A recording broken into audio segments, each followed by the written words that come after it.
దేశం ఏమి అర్థం చేసుకోలేదు, పవన్ కళ్యాణ్ ఏమి అర్థం చేసుకోలేదు. నువ్వు ఎలక్షన్స్ ముందు చెప్పాలి, సంక్షేమం అనవసరం, అది మేము ఇంతే ఇస్తాం, మిగతా అది అభివృద్ధి చేస్తాం. అభివృద్ధి కావాలంటే మా కోటేయండి, సంక్షేమం కావాలంటే అతను కోటేయండి. ఇప్పుడు జగన్ మావిగన్ విషయంలో నాది మావిగన్, దానికి ఇష్టమైతేనే ఓటేయండి అని అడుగుతున్నాడు.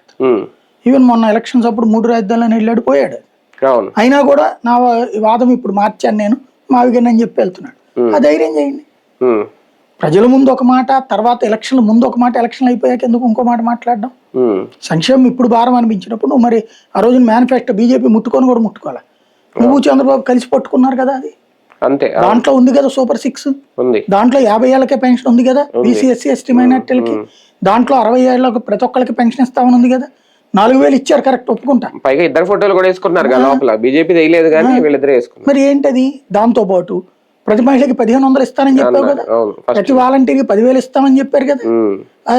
అట్లాగే ఇవన్నీ చెప్పి ఇప్పుడు మేము చెయ్యము అనుకుంటే సంక్షేమం అనేటటువంటిది అతిగా ఉంటే తప్పు, నో డౌట్. అసలు సంక్షేమం లేకపోతే అతిపెద్ద ప్రమాదం. నువ్వు ప్రజల ముందు ఆ మేనిఫెస్టో పెట్టి అడుగు. అలా కాకుండా ప్రజలేం కోరుకోవట్లేదు, అనవసరంగా ఇచ్చేశారు అనుకునేటట్టయితే శ్రీలంక అవుతుంది. పోనీ ఓకే, నువ్వు వాళ్ళు అప్పు చేసి సంక్షేమం చేశారు, నువ్వు ఇప్పుడు అప్పు చేస్తున్నావు, సంక్షేమం చేయట్లేదు, ఎక్కడికి పోతున్నాయి డబ్బులు? కానీ ఒకటి సార్, కంపేర్ చేసుకుంటుంటే అంటే వీళ్ళు చేస్తున్న కంపారిజన్